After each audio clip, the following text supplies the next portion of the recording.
My name is Helen, age 63, and the day I asked my bank a simple question was the day I learned my entire life savings was no longer legally mine. I have lived a long life by the rules of order, prudence, and calm decision-making. For 40 years, I worked as a hospital administrator, a role that demanded precision and clarity. I learned early on that discipline is what keeps chaos at bay. Maybe that's why I always felt safest managing my own finances. Every folder labeled, every statement printed, every transaction double-checked before I moved a cent. My money wasn't just numbers in an account. It was proof of years of sacrifice. Nights spent working late while others went home. Vacations postponed. Goals carefully charted out, adjusted, revisited.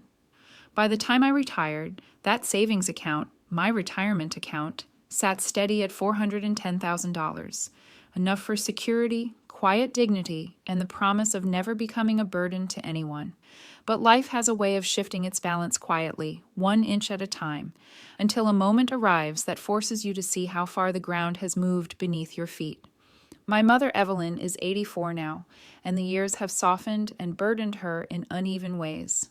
Her memory is mostly intact, but she clings to old patterns, especially the one that placed my younger brother David on a shining pedestal. At 45, David has always been our mother's favored child. He had a smile that swept away responsibility, a gift for charming anyone in a room, and an unfortunate tendency to treat money as something that materialized when he needed it. Growing up, he was the child with the broken bicycle someone else fixed, the one whose rent our mother quietly paid without ever calling it a loan, the one whose mistakes were minimized and rewritten as just a phase. Meanwhile, I was the dependable one, the one who cleaned up, organized, worked, planned. Mother relied on me emotionally and practically, but David was the one she adored.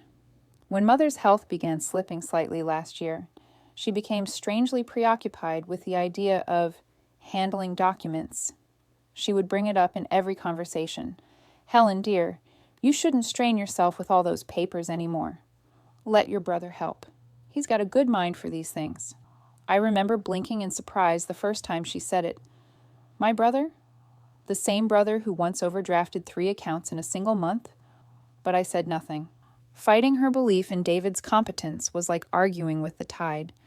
Over the next few months, she insisted more frequently that David should take care of the tedious things. She said it with that soft, brittle tone that suggested she wouldn't tolerate disagreement.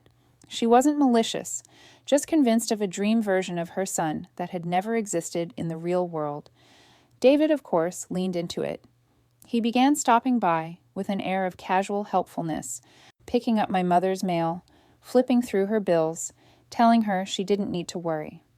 I saw his confidence grow each time she praised him, and eventually, under her persistent urging, I made the mistake that would open the door to everything that followed. One Sunday afternoon, when she repeated yet again that David should help us organize loose ends, I relented.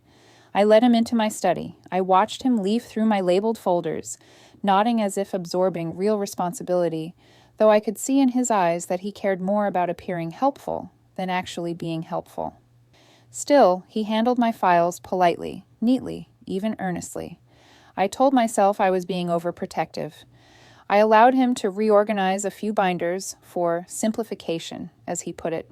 It felt harmless at the time. But soon afterward, small inconsistencies began creeping in. A bank statement didn't arrive. A password I was sure I knew stopped working. A letter addressed to me ended up in my mother's stack of mail instead. Each time I questioned it, David shrugged it off.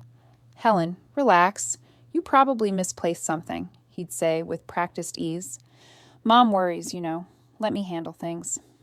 His reassurance was always smooth enough to make me doubt myself, and that bothered me more than the lost mail. I have never doubted myself with finances, but the world had shifted an inch, and then another, and then another. I brushed it off each time, telling myself I was imagining things, until the morning when the floor finally gave way. It was a Tuesday. I remember because I always update my digital ledger on the first Tuesday of each month. I made tea, sat at my desk, and logged into my online banking, expecting the usual pages of numbers I knew by heart. Instead, I froze. My retirement account, my carefully guarded, meticulously grown nest egg, was listed, but with a new label on the ownership line. My breath caught so sharply that I set my teacup down before it slipped. There, in bold text where my name should have been, were the words, Primary Owner, David Clark. For a full 10 seconds, I could not process it. My heart didn't race. It simply sank like a stone pulled into deep water. Nothing in my life had ever prepared me for seeing someone else's name attached to my future, my work, my entire life's savings. And not just anyone, my own brother. The same brother my mother insisted handled finances better. I stared at the screen, blinking, but the words didn't disappear. Something had happened, something deliberate, something carefully engineered behind the scenes. And in that moment, the quiet shift I had ignored for months revealed its true size. The owner on file is listed as David Clark. The bank representative tells me something impossible, that I authorized this transfer myself.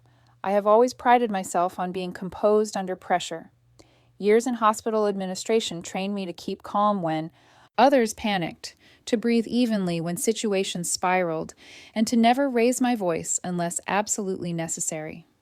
But as I sat at my desk, staring at my retirement account, now showing David's name instead of mine, that composure felt strained, stretched thin like glass under heat. Still, I reached for the phone with steady fingers. When the automated system finally connected me with a human representative, I spoke gently, almost clinically. Hello, my name is Helen Clark. I need to report a serious error on my retirement account. The ownership has been changed without my consent. The representative, a young woman with a soft voice, typed for a moment. Let me pull up your information, Ms. Clark. Okay, I see the account. And you're saying you didn't authorize the ownership change? No, I answered. I most certainly did not. She hesitated, just slightly, but I caught it. Well, according to our system, we have an authorization form on file, signed by you. For a moment, the world muted itself. The air thinned. I'm sorry, I said carefully, but that is impossible. I never signed anything of the sort. It's in your records, ma'am, she said apologetically. Dated 3 months ago. 3 months. Right around the time my mother pressured me to let David help with paperwork, I pressed my lips together. I want to see the document, I said. Email it to me immediately. Of course, I'll request a scan from our archives. It should arrive within the hour. I thanked her politely, hung up, and sat back. My hands were trembling, not wildly, just enough that I clasped them together to steady them. I waited, staring at the computer screen, replaying every moment that could have given David access to anything of mine. 3 months ago. My mother's living room, her gentle insisting. David rummaging through my folders, calling it tidying, his smile, my trust, hesitant but real. I stood abruptly and went directly to the drawer where I kept all my physical financial files, a simple wooden cabinet, second drawer, labeled binders, all my records. Except today, as I pulled the drawer open, the binder marked retirement, Roth, pension wasn't there. I lifted folders, shifted envelopes, checked behind the hanging files. It was gone. I stopped breathing for a moment, my pulse a slow throb in my throat. That folder had never left this drawer, not in decades. Quietly, I sat back on my heels and let the truth settle over me. It wasn't carelessness. It wasn't forgetfulness. Someone had taken it. And there was only one person who had been in that room with full access to every file I owned. I stood slowly and walked to the kitchen, the house too silent around me. My phone lay on the counter.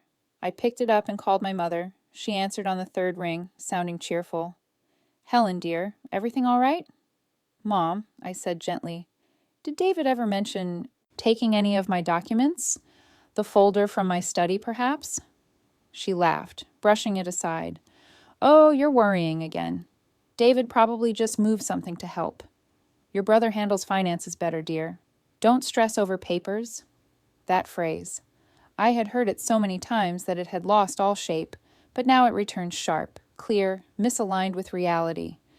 My mother, unaware, unknowingly repeating his words. I see, I murmured. Thank you, Mom. After we hung up, I leaned against the counter and let the quiet fury settle in my chest. Not explosive, not loud, just a steady heat, a simmering direction. I have never been a woman who reacts without thinking. I have always believed that if someone betrays you, the worst thing you can do is respond emotionally. The best thing you can do is document. So that is what I began doing. I opened a new folder on my computer. Account Irregularities, Clark. Inside it, I created a dated document and began recording everything. The missing folder. The timeline of my mother's sudden fixation on paperwork. David's involvement. The shift in my account information. The bank representative's claim of a signature. My mother's dismissal of my concern. Every odd detail from the past few months.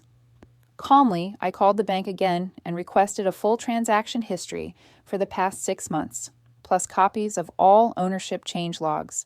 I didn't raise my voice. I didn't accuse. I simply asked for the truth in writing. By the time I finished typing up the last entry, I heard the notification chime from my computer. One new email. Subject line. Requested authorization document. Retirement account. My hand hovered for a moment before I clicked it open. The scanned form appeared on the screen.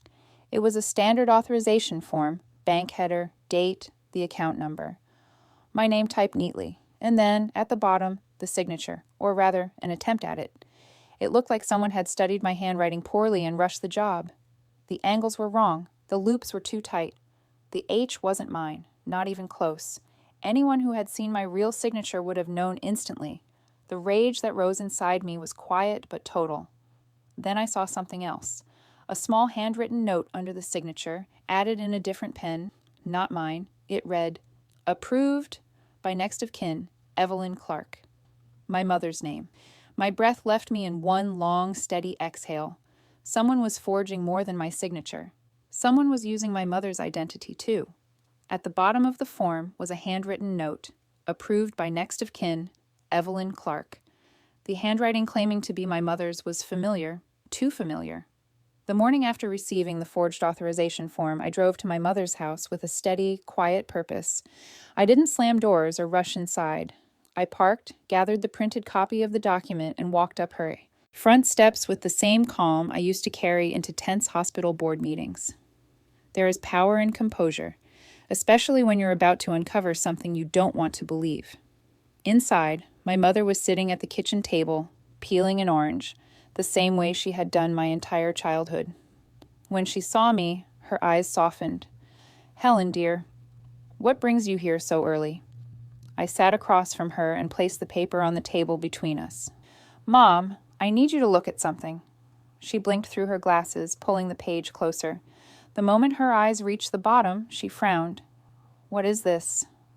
"It's an authorization form," I said quietly. "The bank claims you signed it, that you approved a change to my retirement account." "I signed no such thing," she said automatically, almost indignantly. "I wouldn't even know what that document means." I watched her carefully, not for deceit, but for confusion, fear, or contradiction. What I saw instead was a sort of bewildered offense, as though the very idea insulted her. She pushed the paper back toward me. "I don't understand these things," she said. "David handles the complicated matters. I haven't signed any forms." Her choice of words, a little too rehearsed, made something settle uneasily in my stomach. To keep my tone gentle, I reached into my bag and retrieved something else, an envelope of small samples of my mother's handwriting. I had grabbed them on my way out the door. Old birthday cards she'd written me, post-it notes from holidays past, even a grocery list she had written only a week ago. "Mom," I said as naturally as I could manage, "can we compare something?" "Compare what?" "This," I said, sliding one of her handwritten cards next to the authorization form. "I want to see something." She stiffened slightly. "Helen, what are you doing?" "Just looking," I whispered. I didn't accuse, I didn't push. I simply placed the card beside the forged note and studied them.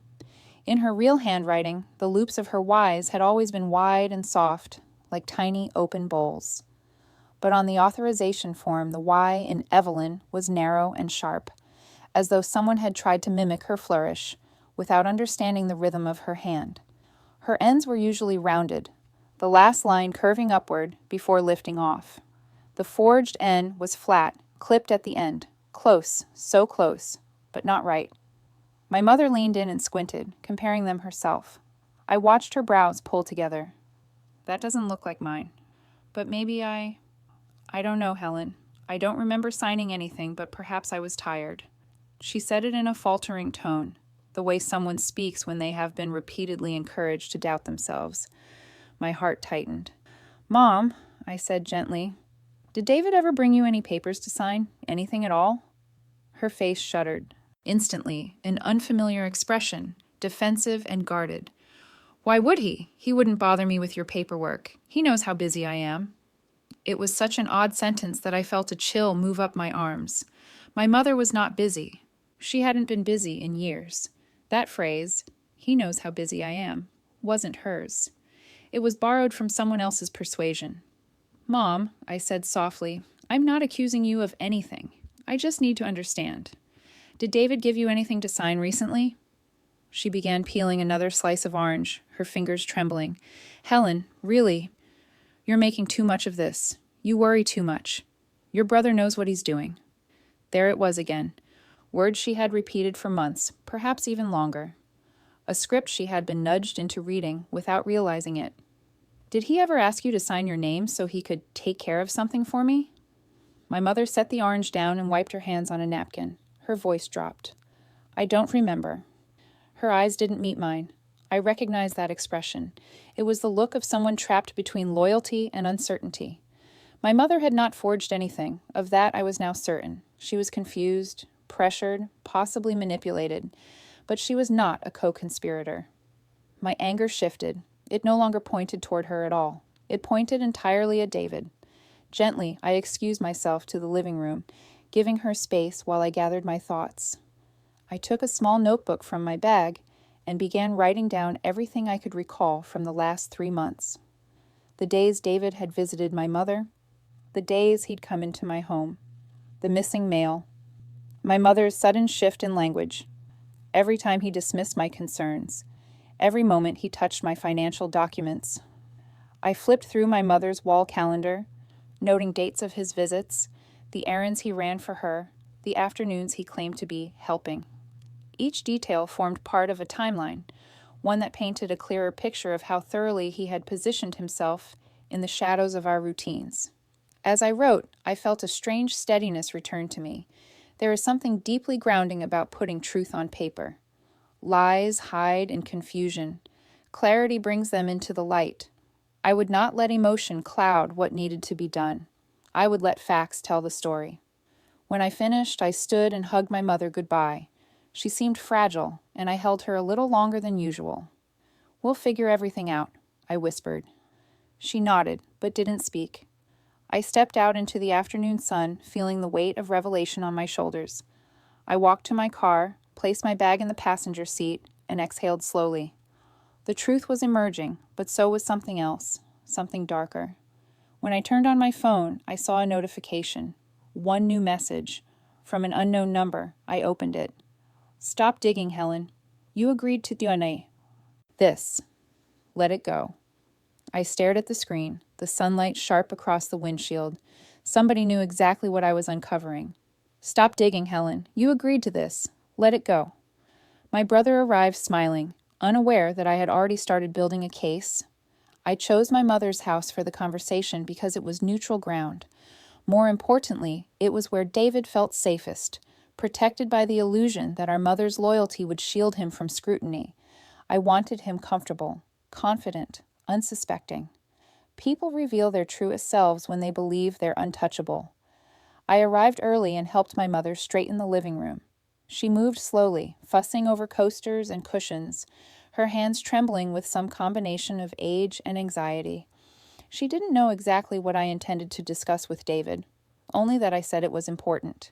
He's been under a lot of stress, she murmured, as she arranged a stack of old magazines. Try to be gentle with him. The words stung, but I swallowed the familiar ache. I'm always gentle, Mom, I said, and it was true. My approach wasn't fueled by rage, it was fueled by reason and truth. David arrived 10 minutes late, breezing through the door with a box of pastries held high like some kind of peace offering. Morning, ladies, he said, kissing Mom's cheek and grinning at me. Thought we could make this a little brunch meeting. Brunch. I nearly smiled at the absurdity of it. He sat down on the couch and kicked one ankle over his knee, relaxed, comfortable in the role he knew too well, the favored son, the charming caretaker, the savior of family burdens. My mother placed a hand on his shoulder as she sat beside him. I remained standing for a moment, grounding myself in my own stillness. Then I took a seat opposite them. "David," I began, "I need to know why my retirement account is in your name." He blinked once, then shrugged as though I had asked about the weather. "Mom worried you were overwhelmed. I stepped in to help, that's all." My mother nodded beside him, unconsciously mirroring his expression.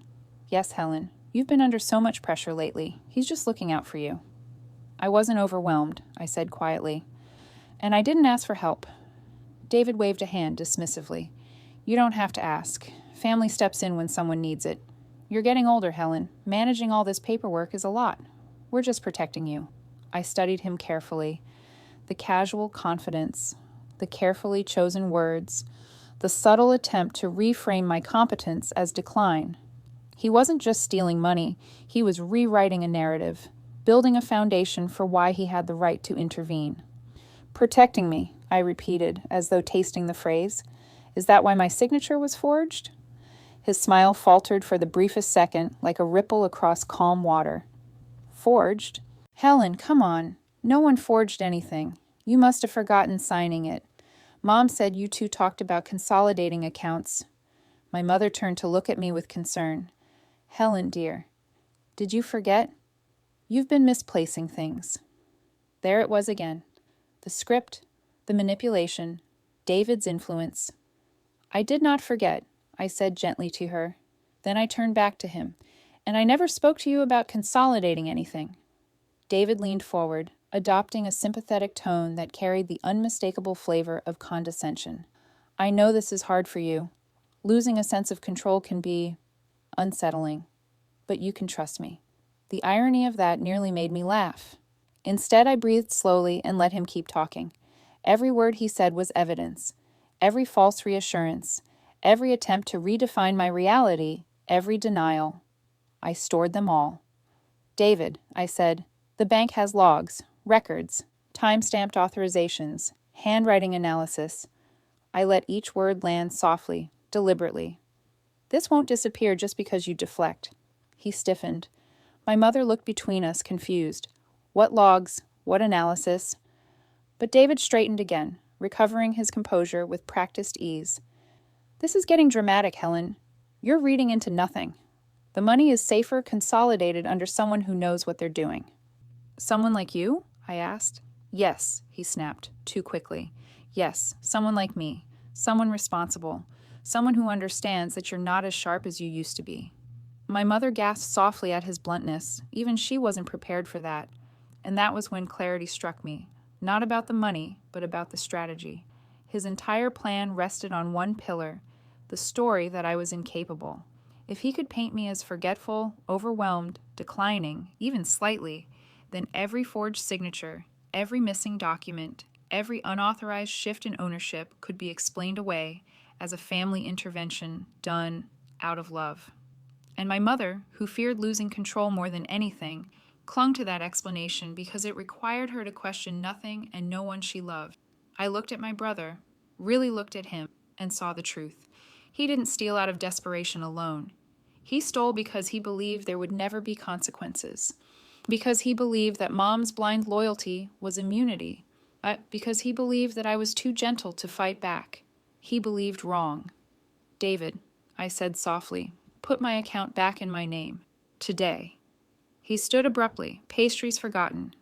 "I'm not undoing something that was done for your own good. The money stays."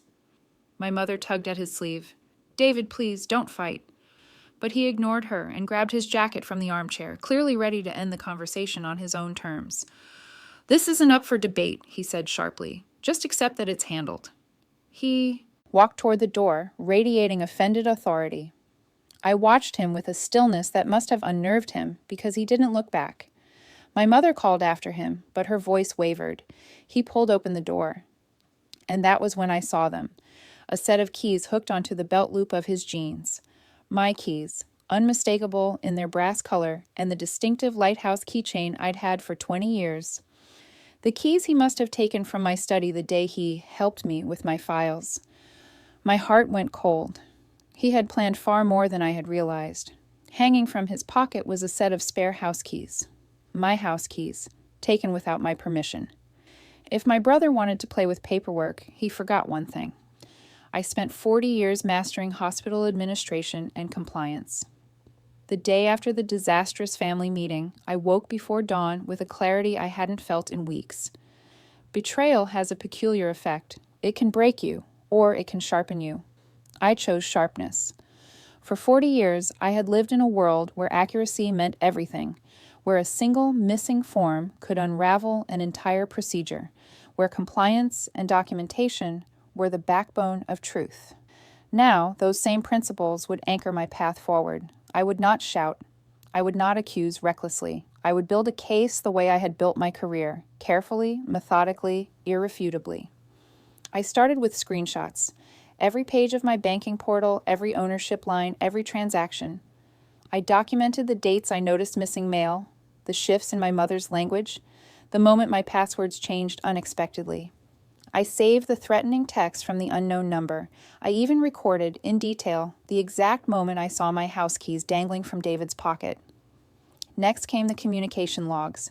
I downloaded call records, saved voicemails, and wrote summaries of every conversation related to the account change. I created a binder labeled Primary Evidence and another labeled Secondary Support. Each entry had a timestamp, a brief summary, and any attachments that could support it. I even consulted handwriting resources online and noted the inconsistencies between my mother's real signature and the forged one. The differences were clear, even to an untrained eye, and devastating when placed side by side. By noon, I had a thick folder of early evidence, but I knew this was only the foundation. I called an attorney that afternoon. I didn't choose at random. I searched for specialists, elder financial abuse, fraudulent authorization, guardianship exploitation. The woman I selected had spent 20 years prosecuting cases where adult children preyed on aging parents. She had seen every tactic, every manipulation, every quiet theft disguised as care. Her name was Margaret Shaw. And when I sat across from her in her office that afternoon, she listened to my story without interruption. When I finished, she pushed her glasses up the bridge of her nose and said, "Helen, on the surface, your case is strong, but we need more. We need patterns, records, corroboration, paper trails. If we file too early, he'll claim misunderstanding or clerical error. You must gather more proof before we file." "I can do that," I said. She nodded. "Then start now." That evening, I returned home and installed 2 discrete indoor security cameras, one overlooking my study and the other covering the entryway. I set them to notify me of any movement while I was away, not because I expected David to break in immediately, but because seeing my keys in his possession had changed something fundamental. He had crossed from opportunistic meddling into deliberate intrusion. Next, I moved all my critical files to a small storage unit across town. I organized the space neatly, placing documents in locked metal cabinets, and photographing the arrangement so that any disruption would be obvious. I carried a separate locked box in my purse for the most sensitive records. Only once everything was secured did I turn my attention to my mother's finances. It took some persuading, gentle, patient, unthreatening, but eventually my mother agreed to log into her online banking with me sitting beside her, just to check a few things. She didn't understand why I was concerned, but she trusted me enough to share her screen.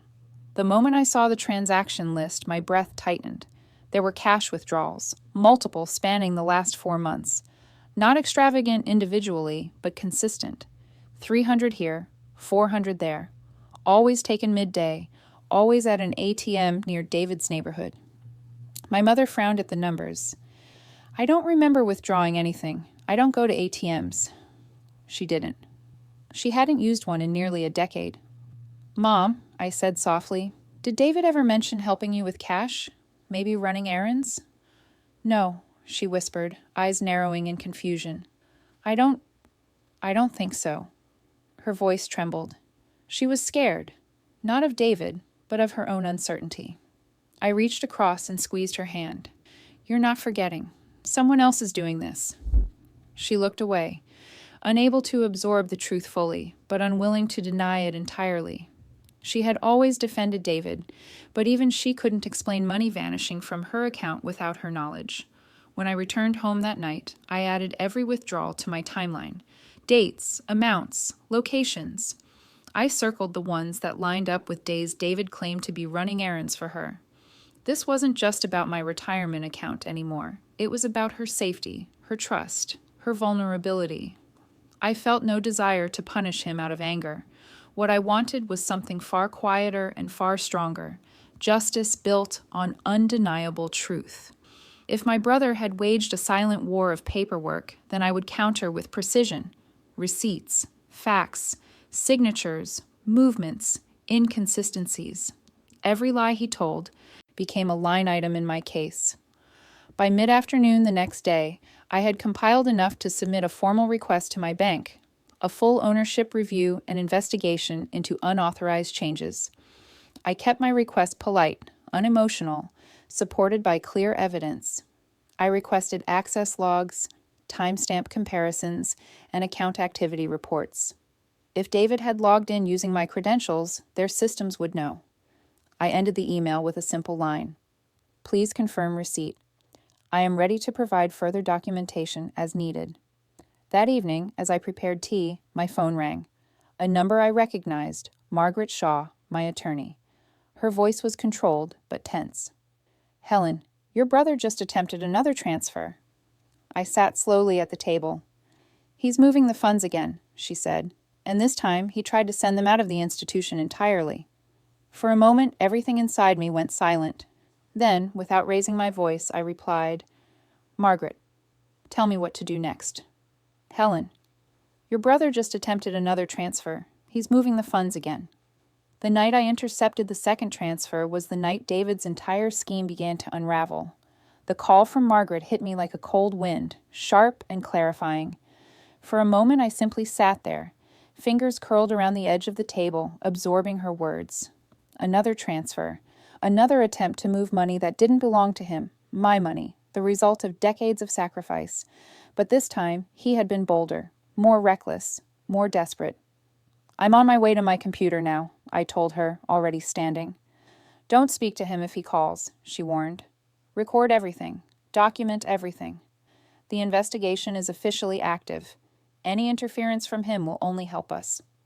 I thanked her quietly, hung up, and walked to my office with a calmness I did not entirely feel. The moment I logged into my banking portal, alerts exploded across the screen. Fraud warnings, blocked transactions, security notifications. The bank had frozen all outgoing transfers above a certain threshold, exactly as Margaret had anticipated once she initiated the preliminary fraud report. The attempted transfer was listed as declined. He had tried to move nearly half the remaining balance into an external investment account under a business name I didn't recognize, a name I suspected belonged to a shell company he'd hastily assembled to hide the trail. I felt no relief, only a quiet surge of resolve. He was accelerating because he sensed time was running out. Within minutes, my phone rang. David, and then it rang again, and again, 10 times in 5 minutes. When I didn't pick up, he left a voicemail. His voice strained with forced calm. Helen, it's me. We need to talk. You're blowing things out of proportion. Call me back. I saved the voicemail to my evidence folder. Then came another call. I let it ring. Another voicemail. Helen. Answering would be the mature thing to do. Save. He called again. Less patient now. Pick up. I know you're seeing things that aren't there. Let's handle this like family. Save. Then he snapped. If you keep this up, you're going to regret it. I saved that one too. Every word he said tightened the circle around him. Every attempt to intimidate me added weight to the case. Margaret texted me moments later, "Do not respond. Silence protects you." So I stayed silent. An hour later, my mother called. Her voice shook from the moment she said my name. "David just left here," she said, breathless. "He says you're losing control of yourself, that you're being paranoid. Helen, he said you're making dangerous mistakes." My heart clenched, not in fear, but in recognition. David was scrambling. He was falling back on the weapon he had always used best, rewriting my reality. I lowered my voice to keep her calm. "Mom, listen to me. I'm all right. Nothing is wrong with me. I'm safe." "He said you're confused," she whispered. "That the bank called him. That you agreed to things and don't remember." I closed my eyes. "Mom, that isn't true." "But why would he?" "Because he's scared," I said gently. "Because he knows he's gone too far." She didn't respond at first. I let the silence stretch, giving her space to breathe. Then she said softly, "I don't know what to believe." "I understand," I murmured. "I'm not angry with you. But I need you to trust me when I say this. Nothing about your daughter is confused. I have been documenting everything." Her breath trembled. "What do you mean, documenting?" "I'll explain when the time comes," I said. "For now, please don't worry, and don't sign anything David brings you." "I won't," she whispered. "I promise." After we hung up, I wrote a detailed summary of the conversation. Date, time, her tone, the phrases David had fed her. It went straight into the evidence binder. But I wasn't finished building my case. The next day, I visited my mother's apartment building and asked the front desk clerk, a young man named Matteo, whether I could review their security footage from the past month. I explained that some of my mother's mail had gone missing, and I wanted to ensure nothing unusual was happening. He recognized my mother's name and sympathized immediately. After confirming my identity, he brought me to the back office where the screens glowed with row after row of time-stamped images. Together, we searched for patterns. It didn't take long. There was David, sometimes arriving in the afternoon, sometimes late morning, sometimes entering with my mother's key, sometimes buzzing up without calling her first. And more importantly, on at least 4 separate days, there he was at the mailbox cluster, pulling out not only her mail, but mail from the slot beneath hers. My slot. He would glance around, tuck envelopes into his jacket, and walk away. I asked Matteo for copies. He provided them immediately. I thanked him sincerely and left with my pulse thrumming. Not with fear, but with the satisfaction of knowing the truth had become irrefutable. At home, I organized everything. The forged authorization form, the altered account ownership, the attempted second transfer, voicemails from David, my mother's confused testimony, the withdrawal history from her account, the security footage, every note and inconsistency logged in chronological order. The binder was thick now, heavy, solid, a record of deceit that could no longer be dismissed as a misunderstanding. Late that evening, as I was labeling the final tabbed section, second transfer attempt, an email notification appeared at the top of my screen. It was from Margaret. I opened it slowly, breath held, subject, proceeding with filing. Inside, a single line. "We're ready. Tomorrow we file fraud and financial exploitation charges." My hand stayed still on the keyboard, the weight of her words settling over me like a long-awaited verdict. "We're ready. Tomorrow we file fraud and financial exploitation charges." My brother thought I was too gentle to fight back. He mistook gentleness for weakness. The next morning, the world felt unnervingly still, as though the air itself were waiting for something. I rose before dawn, dressed in my usual understated sweaters and slacks, clipped my hair back, and prepared myself for the hours ahead. Everything that happened now would be slow, deliberate, documented. There would be no shouting, no dramatics, no confrontations, only truth, carried forward by procedure. At 9 o'clock sharp, I stood in Margaret Shaw's office. She greeted me with a firm nod and motioned for me to sit. Laid out on her desk were the finalized documents we had prepared, formal complaints addressed to the bank's fraud division, reports for the state's elder protection services, and an affidavit detailing my account of the unauthorized transfer. Margaret adjusted her glasses. "Once these are submitted, the process begins in earnest. There is no turning back." "There's no need," I said simply, and with that I signed. She filed each document electronically while I watched. Every confirmation email that arrived in her inbox felt like a small bell ringing in a long hallway, echoing the approach of justice. The bank responded first. As soon as the fraud report was officially lodged, they placed freeze orders on all accounts associated with the suspicious activity, including accounts under David's name that had recently received unusual deposits. A senior officer from the fraud department called Margaret and confirmed that a full audit would begin immediately on the $10,000 transfer. They would pull every form, every login attempt, every signature, and every metadata trail tied to the authorization. Expect results within 48 hours, the officer said. By the time we left her office, Elder Protection Services had already acknowledged receipt of our complaint. Under state law, any allegation involving financial exploitation of an adult over 60 must be investigated within 72 hours. They assigned an investigator named Sarah Park to examine both my case and my mother's. Local law enforcement reached out next, not with sirens or accusations, but with quiet professionalism. A detective asked Margaret to provide the security footage of David taking mail and any evidence of unauthorized access to my personal accounts. Margaret forwarded everything. The machinery of justice, once activated, moved with remarkable precision. 2 days later, the investigator from Elder Protection Services visited my mother for a formal interview. I accompanied her, not to speak, but to sit quietly beside her, hands folded in my lap, offering silent reassurance.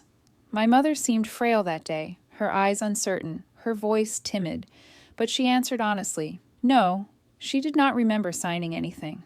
No, she had not intended to authorize any transfer concerning my accounts. No, she had not withdrawn the repeated cash amounts from her own bank. No, she did not feel she fully understood what David had been asking of her in recent months, and yes, she was worried. The investigator was calm, patient, and thorough. She asked to see my mother's financial statements, then photograph them.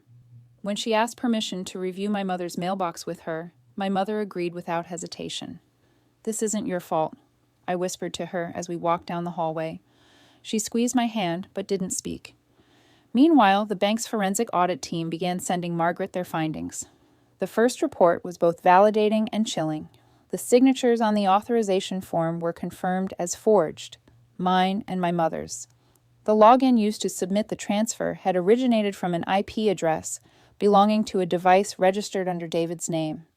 The timestamp showed activity at a time when I was documented elsewhere, receiving a medical checkup at my clinic, a record the auditors had independently verified. They discovered something else, too. Repeated attempts to access my online banking from a device that did not match mine, followed by password resets triggered on days David had been in my home. Every clue he had hidden now stood in plain view. When Margaret and I reviewed the findings together, she said, "This is more than enough to support charges, but let the process continue. The more he does, the stronger the case becomes." And indeed, David was unraveling quickly. My mother told me that he visited her twice in the span of 2 days. Each time he became increasingly frantic, urging her to tell investigators that she did sign something, that she did remember agreeing to financial consolidation, that she was worried about my ability to manage things. "He said you weren't yourself lately," she whispered, "that you're exaggerating, that this will ruin him." Her eyes filled. "Helen, he said he's been protecting you." I wrapped my arm around her shoulders. "Mom, you don't need to carry his excuses. You just need to tell the truth." For the first time, she didn't defend him. She didn't argue. She simply nodded, slowly, like a woman beginning to realize she had been standing inside a shadow for a long time without knowing it. The evidence kept piling up. Documents, digital trails, withdrawals, call logs. Detectives confirmed the ATM camera footage showed David withdrawing cash using my mother's card. Investigators found inconsistencies in his statements. The bank determined he had no legal authority to act on my behalf in any capacity. Piece by piece, the foundation he had built for his lie collapsed beneath him. I continued to move quietly, methodically, through each step. I didn't contact him. I didn't confront him. If he wanted to bury himself with panic, that was his doing. And then, on the 4th evening after the filing, my phone rang. My mother's number. Her voice, when she spoke, was shaking. Not with confusion this time, but with fear. "Helen," she whispered, "David just told me something. I think you'd better come over." The tone in her voice told me this wasn't another manipulation attempt. Something had changed, and it was waiting for me at my mother's house. "David just told me something. I think you'd better come over." My mother sat trembling at her kitchen table, holding a crumpled note David left behind. I arrived at my mother's apartment in less than 10 minutes, though I barely remember the drive. The moment she opened the door, I knew something was different. Her eyes were red and swollen, her hands shaking as she motioned for me to come inside. "In the kitchen," she whispered. "He left something." I followed her down the short hallway. The afternoon light filtered across the room, catching the edges of an old notepad lying on the table. My mother picked it up with trembling fingers and handed it to me. The paper was wrinkled and damp in places, as though she had been holding it too long. "He left this after he stormed out," she said. "I don't know what to do." I smoothed the page gently. The handwriting was unmistakably David's, slanted, hurried, arrogant even in fear. "Mom, I need you to support me. The investigators are wrong. Helen will ruin everything. I'm in trouble with the business. I had to move the money. She wouldn't understand. You're the only one who believes in me. Please back me up." I read it twice. Then I looked at my mother. Her face crumpled. She sank into the chair and pressed her hands to her mouth. "He said he needed it, that he was trying to save his business, that you wouldn't help him if he asked." Her voice cracked. "He said he was protecting you from yourself, that you were confused." I believed him, Helen. I believed him because he's my son. I sat beside her and gently took her hand. "Mom, listen to me. You didn't do anything wrong." She shook her head violently. "I doubted you. You were telling the truth all along, and I defended him. I let him manipulate me. I let him use my name. I don't know how I didn't see it. You're his mother," I said quietly. "Your love isn't a weakness. It's something he exploited. That's on him, not on you." She let out a sob then, one she had been holding inside for months. Her shoulders shook, her grief tangled with guilt, confusion, and betrayal. I held her as she cried, steadying her with the same calm I had used to navigate every storm of my life. When her breathing finally slowed, I said softly, "Mom, the investigators will need your help now. They'll need your statement, and you'll be safe. I promise you that." She nodded shakily. "I'll tell them everything, all of it." "Good," I said. "That's all you need to do." The next morning, investigator Sarah Park returned, this time accompanied by a colleague. My mother sat at the kitchen table again, but this time her posture was firm, her voice clear, her hands still. I sat beside her, silent support. They asked her about the authorization forms. "I never signed anything," she said.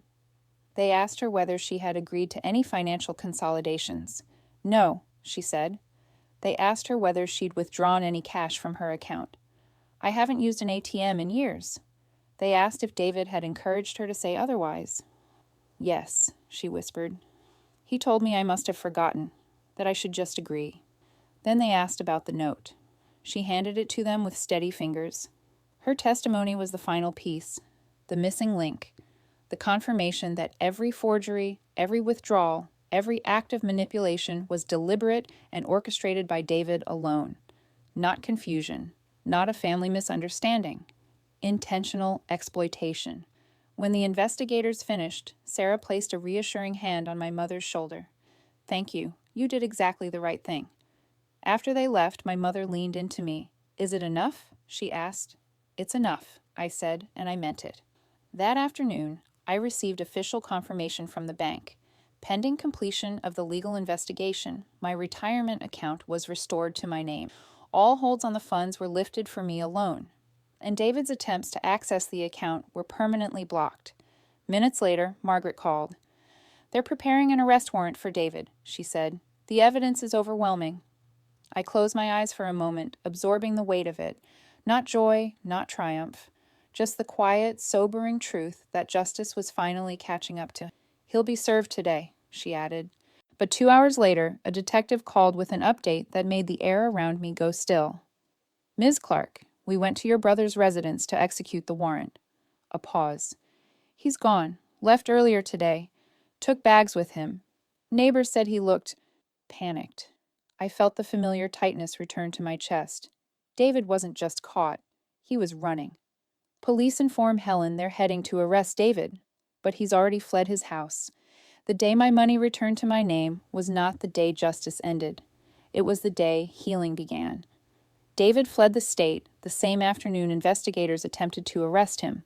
For 3 days, we heard nothing. No calls, no sightings, no messages except the last frantic note he had left for our mother. I stayed close to her during that time. She worried obsessively, torn between maternal fear and the dawning realization that her son had orchestrated months of deceit. On the 4th evening, Detective Harris called. His voice held a tone I hadn't heard since the beginning of this ordeal. Resolution. "We found him, Ms. Clark," he said. "2 states over. He checked into a motel under a different name. Local officers took him into custody without incident." I sat down slowly, letting the words settle. Relief wasn't the right word. It was more like exhalation, the release of breath I'd been holding since the first moment I saw his name on my account. What happens now? He'll be transported back here within 48 hours. The charges will be processed formally. You'll be notified of the hearing dates. "Thank you," I said. And I meant it. When I told my mother, she closed her eyes and whispered, "I never wanted this for him." "I know," I said gently. "But you didn't do this. He did." She nodded, her face lined with sorrow. But beneath that sorrow was clarity. She was no longer confused, no longer manipulated. She finally understood the truth she had been shielded from for too long. Within a week, the charges were presented. Forgery, financial exploitation of a vulnerable adult, identity theft, attempted wire fraud, unauthorized access to protected accounts. Each charge carried weight. Combined, they painted the full picture of what he had attempted to do, not just seize my savings, but compromise my mother's stability and autonomy. I attended every hearing. I sat in the second row, composed, hands folded in my lap. David avoided looking at me each time he entered the courtroom. He looked smaller, defeated. The charisma he had always wielded so confidently had evaporated under the scrutiny of law. I did not revel in his downfall. I did not glare or smirk. I was simply present, steady, a witness to the truth, finally finding its home. My mother attended one hearing, holding my hand the entire time. Afterwards, she said quietly, "He always believed I'd protect him no matter what. I let that blind me to everything else." "You loved him," I said. "There's nothing shameful in that." "I loved him," she replied, "but I didn't protect you, and I should have." Her voice trembled with remorse, but I placed a hand over hers. "You're here now, and you're telling the truth. That's what matters." The court moved swiftly once the evidence was presented.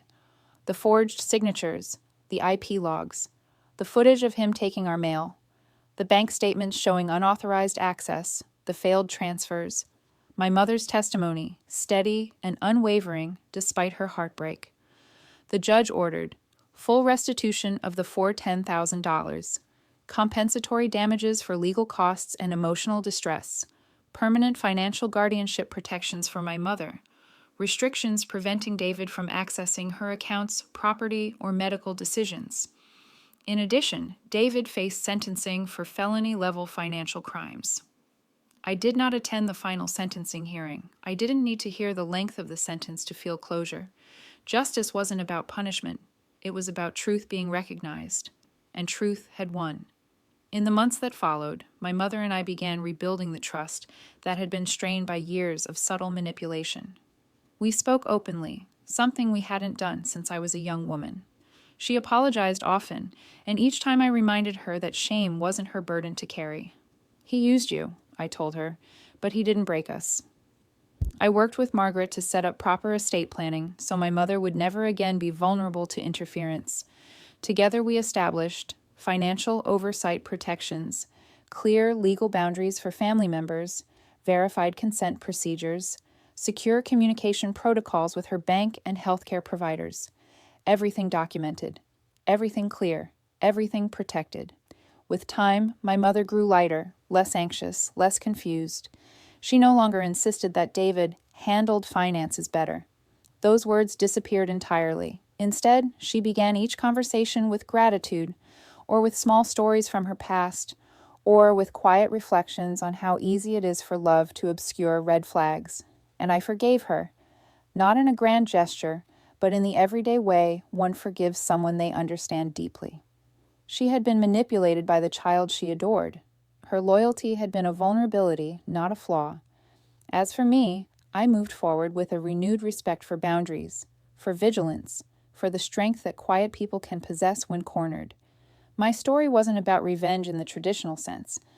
I didn't sabotage David. I didn't confront him with anger. I didn't retaliate. I documented. I protected. I persisted. And the truth rose to the surface on its own. If there is anything I hope others take from my experience, it is this: never apologize for protecting what you've built. Never feel guilty for demanding transparency. Never let someone convince you that stillness means weakness. I spent decades being the quiet, responsible one, the one who didn't stir conflict, who didn't raise her voice. My brother mistook that composure for submission. He mistook gentleness for fragility. But gentleness is not fragility. Gentleness is discipline. Gentleness is clarity. Gentleness is strength held steady. As I stand here now, with my future reclaimed and my mother safe, I offer this final reflection to anyone who has been underestimated. I spent a lifetime being quiet, but protecting what you've built is not selfish.